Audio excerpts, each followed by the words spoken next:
Hello, physical science students. Today's lesson we are looking at the electromagnetic spectrum, looking at specifically what electromagnetic radiation is and the different parts or the different types of electromagnetic radiation.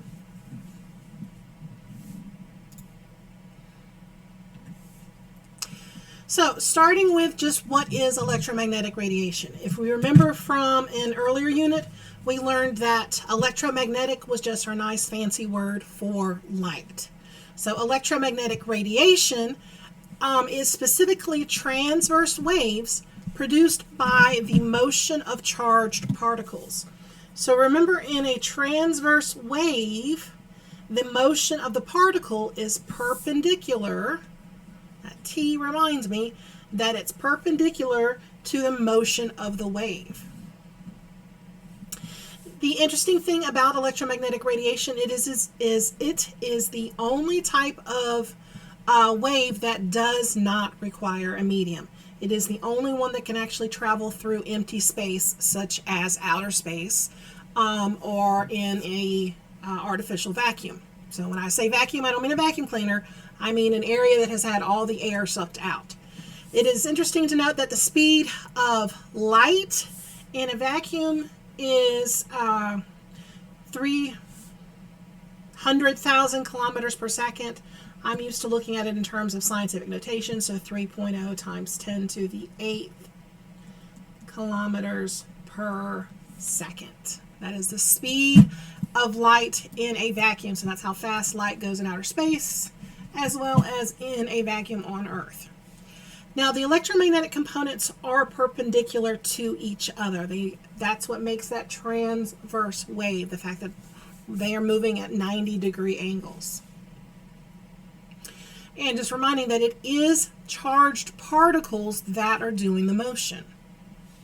So if we look at the electromagnetic spectrum, this is a nice, lovely graphic. It gives you the full spectrum as well as some examples of different parts of the different examples of EM waves. One blank. So notice that this particular graphic is set up from my longest wavelength. So this is roughly 1,000 to my shortest wavelength.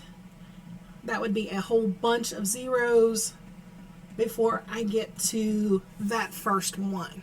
Technically 12 zeros. So very, very short wavelengths, it's interesting to note, have a very high frequency. That is an inverse relationship. A short wavelength has a high frequency. A long wavelength has a low frequency. There's also a relationship to the energy of the wavelength. So the longer the wavelength, the less energy we have. The shorter the wavelength, the more energy we have. So energy and frequency tend to be directly related, but energy and wavelength, or frequency and wavelength, are inversely related. When one goes up, the other one goes down. So the longer the wavelength, the lower the frequency and the lower the energy. That is a very, very important concept to get down now. So if we have a long wavelength, this is illustrating our radio waves. So if you ever actually listen to the radio, that is a wavelength you are using. That wavelength is roughly 10 to the 8th meters long, but it is only 1 hertz. Long wavelength means low frequency. And remember, our frequency is measured in hertz. Low wavelength also means lower energy. There's less energy in that wavelength. It's the reason why if you're ever on a trip and you're listening to the radio, you'll actually lose the signal the further you get away from home. So the opposite of that is true. If I'm looking over here, this is trying to, I think, illustrate gamma rays from the sun. I'm not 100% positive that that's the illustration it's going for. But gamma rays have very, very short wavelengths. very short wavelengths, so 10 to the negative 16 nanometers, no, not nanometers, just 10 to the negative 16th meters, sorry. But they have a very high frequency. So short wavelength means high frequency and high energy. These are the most energetic waves on the electromagnetic spectrum, are gamma rays. They're the most dangerous because they do have that higher energy. So slightly different graphic. One of the skills that you will need to make certain you have in this unit is you're going to have to remember the types of electromagnetic radiation in the order from long wavelength to short wavelength, or from low energy to high energy. So we have a mnemonic. It's just a little sentence to help you remember them in order. The first letter of each word corresponds to one of our wavelengths. So the mnemonic that I've used for years is rabbits meet in very unusual, exciting gardens. So a really silly way of remembering it: rabbits meet in very unusual, exciting gardens. So the rabbit stands for radio, meet stands for micro, N stands for infrared, very stands for visible, U stands for ultraviolet, also known as UV, either term you're likely to see. Exciting stands for X-ray, and gardens stands for gamma. So for the first letter of each word can put the electromagnetic spectrum in order from low energy to high energy. So if we ever asked you to go the reverse, you'd have to flip it around. So a little bit about each of the parts of the electromagnetic spectrum, starting again with the one that has the lowest energy, longest wavelength. Radio waves is the longest wavelength of the electromagnetic spectrum. It has the lowest energy. When you think about radio waves, you may have heard of FM radio and AM radio. Well, that FM and that AM actually stands for something. FM stands for frequency modulation. So they actually change how frequent the wave comes. It slightly changes the wavelength of that radio wave in order to get an FM signal. An AM signal stands for amplitude modulation. So the wavelengths are equal distance, but their amplitude is changing. So our next type of electromagnetic radiation is microwaves. Microwaves have a little bit more energy than radio waves. Microwaves actually cause the water and the fat in foods to vibrate, and that vibration produces thermal energy. It produces heat. That's how a microwave heats up your food. So you're actually being hit with microwaves right now. I mean, we get bombarded with them from just being out and about in nature. But when you're putting something in a microwave oven, you are specifically using a large amount of microwaves to actually cause that fat or water in the food to heat up, or to vibrate to heat up your food. Our next type of electromagnetic spectrum, so rabbits meet in, this is our infrared, our IR radiation. It's got a little bit less energy than visible light. It can cause the temperature of objects to increase. A thermogram, if you've ever seen something on TV that's talking about night vision, most frequently night vision goggles use thermograms. And a thermogram is just basically seeing the heat that comes off of objects, and that is our infrared radiation. That's how we can actually visualize it with those thermograms. So like in my house, notice the areas that are very, very bright would have a lot of energy in them, and areas that are blue or black have little to no infrared radiation in them.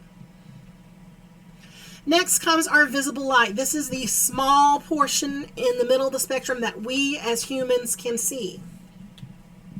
So it is just a very, very, very tiny portion of that whole entire electromagnetic spectrum. If we had a short little graphic that's kind of illustrated this, my visible light is that little band right there.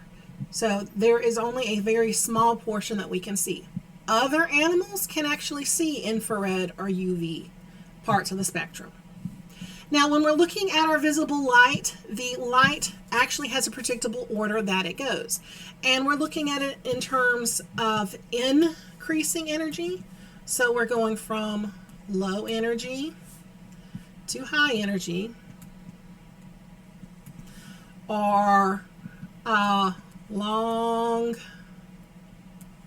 wavelength. Remember that upside down Y, and I left the word with a little in and out. Long wavelength or low frequency. So that's that relationship. High energy, long wavelength, high energy, high frequency. So Roy G. Biv is the colors of the rainbow. It is the colors in order from lowest energy to highest energy. It stands for red, orange, yellow, green, blue, indigo, and violet.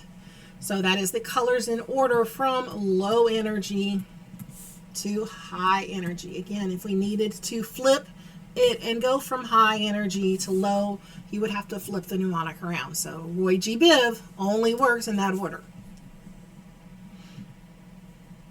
After visible light comes UV light, ultraviolet radiation.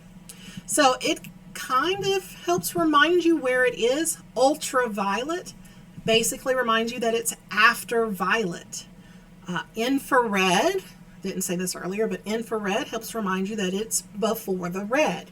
So infrared occurs before the red portion of the visible spectrum. Ultraviolet occurs after the violet portion of the visible spectrum. It is slightly higher energy than our visible light. And there's a couple of different types of UV radiation. If I remember, there's 3. Don't quote me on that. But the UVA type is the type that's actually used for tanning. If you ever go to a tanning bed, it's the type of UV light that's going to give you or cause wrinkles. UVB, that's the kind that actually causes sunburn. So if you're wearing sunscreen, it is trying to reduce the amount of UVB waves that actually are impacting your skin. UVB can be linked to cancer as well as UVC. So UVC is the most harmful type of ultraviolet radiation. It can actually cause sterilization, so it could fix it so that you couldn't have children. Now, all of the ultraviolet waves, rays, all come from, we can get them from the sun, as well as all of the other parts of the electromagnetic radiation. So the sun is giving off all of this energy, all of these wavelengths, all at the same time. It's just different amounts are filtered out by our ozone layer. So notice that the really, really, really, really bad stuff, most of it is filtered out by the ozone, but not all of it. The stuff that's not quite so dangerous is less filtered by the ozone. So our ozone depletion, by the depletion of the ozone layer, we're actually causing our UV exposure to go up. Now, in the last, 20 years or so, the ozone depletion has actually kind of stopped and slowly started to reverse itself. The hole in the ozone has shrunk some, so some of the things that we've done in terms of environmentally have actually caused this to decrease. And I mentioned this earlier, when you look at your sunscreen, if you're buying sunscreen, to help keep you from getting a sunburn, actually read the label. You'll notice that it's talking about UV blockage, or the amount of UV radiation that it can prevent. So, nice pretty graphic of the whole of the ozone. I don't remember when that graphic is from, so it may not still be that large.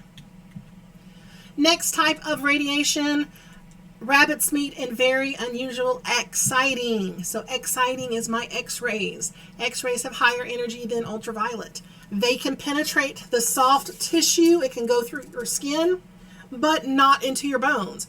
That's why we're actually able to use X-rays to see a picture of what's going on inside the human body, because the bones stop the X-rays from penetrating, and we get a nice pretty picture of what is inside or in the path of those X-rays. After X-rays come gamma rays. Gamma rays are the ones with the highest energy on the electromagnetic spectrum. They are emitted by not only our sun, but they're also emitted by radioactive atoms. Atoms. So atoms who are going through nuclear decay can emit gamma rays, and this is very dangerous if you're working near radioactive substances. Gamma radiation is also used to kill cancer. Very focused beams of gamma rays can actually stop certain cancerous cells from growing. But massive exposure to gamma rays can cause cancerous cells to grow. So it's kind of a double-edged sword if you're using gamma rays for any type of a medical process, because you may end up causing more cancer in the process of trying to prevent the cancer that you knew you already had. One of the radioactive isotopes used in radiation treatment apparently is cobalt-60.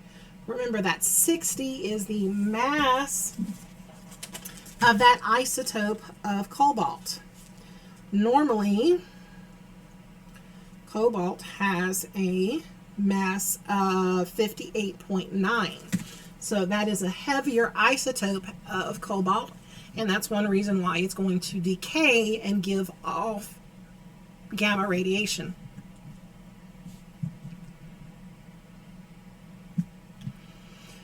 So have a short video to show y'all about the different wavelengths. Give me one moment to get it up.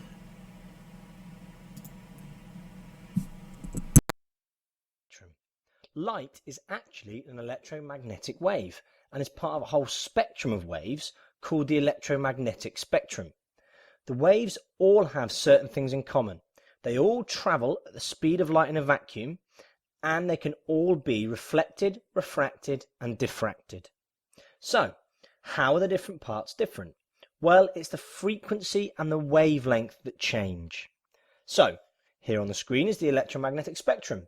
We have radio waves on the left. They have the longest wavelength and the lowest frequency. And as we move from left to right, the wavelength decreases and the frequency increases. Also, the energy the wave carries increases as well. Now, next to radio waves is microwaves. Then we have infrared, followed by visible light, which is right bang in the middle of the spectrum. Then we have the high energy side with ultraviolet, X-rays and finally gamma rays. You need to memorize this spectrum and know how the wavelength and frequency change as you move along it. Okay, let's look some more at the lower energy half of the spectrum, from radio waves up to visible light. All these parts of the spectrum are used in communications. Radio waves are used for sending TV and radio signals, both short and long distances.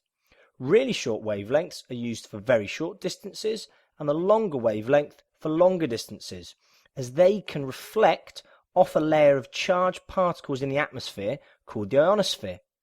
However, radio waves can't pass through the ionosphere, so if we want to communicate with satellites, we must use microwaves, as they will easily pass through the ionosphere. Microwaves are also used in mobile phones, and certain wavelengths are absorbed strongly by water molecules and so are used to cook food. These are not the wavelengths, however, that are used in mobile phones. Infrared, as we know, carries heat and can be used in thermal imaging and for grills for cooking, and it is also used in communications, as is visible light, both being sent down optical fibres. So all these four lower energy electromagnetic waves are used in communication. But is there any danger in using them?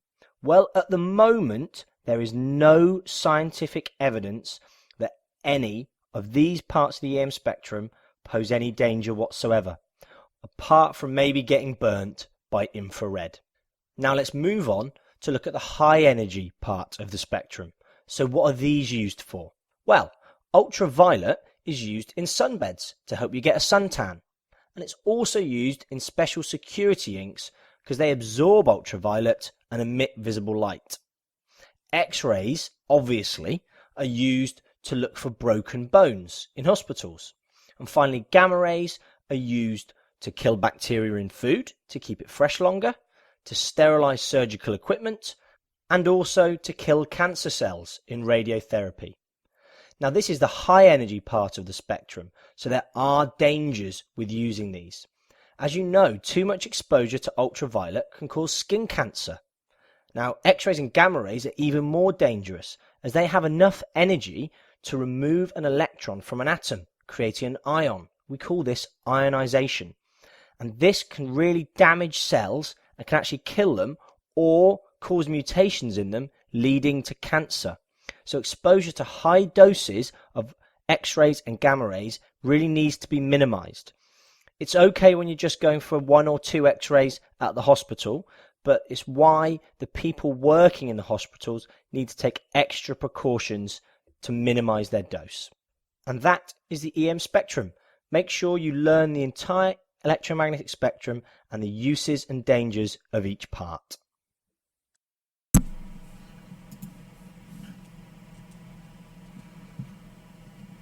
So some other cool applications of the electromagnetic spectrum. Some of this was mentioned very, very briefly in the video. Some of this was not.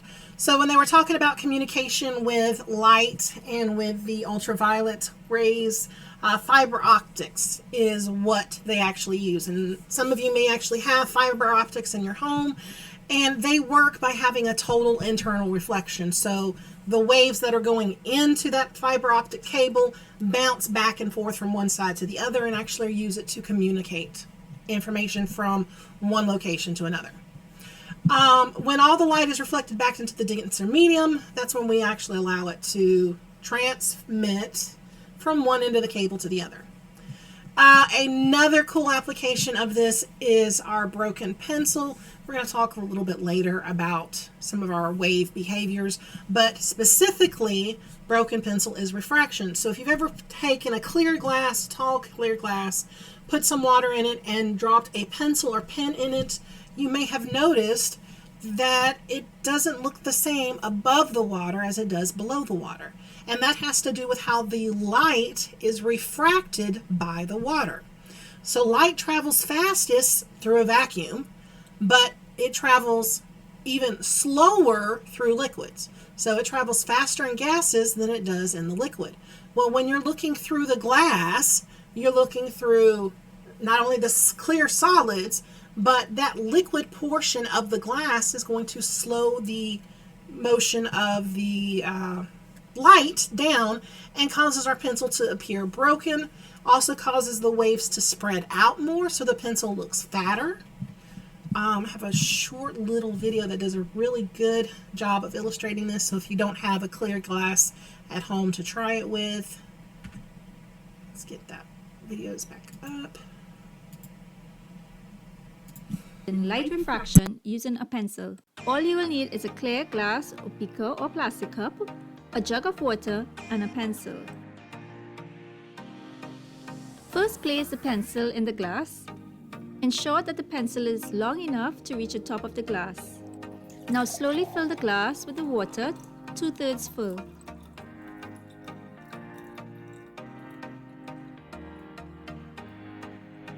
Once you are finished, watch the glass at eye level and write down your observations. Describe how the pencil looks and draw what you see. As you may have noticed, the pencil appears broken. The part of the pencil that is not in the water seems to be in one place, while the part of the pencil in the water seems to be slightly off in one direction. The explanation for this is due to refraction, which is the bending of light. Light travels through different materials or mediums at different speeds. In this experiment, light first travels through the air, which is easy to move through, and then through the water where it slows down. This change in speed causes the light to bend or refract, meaning that the part of the pencil that is in the water will appear shifted. For a full video and explanation on this,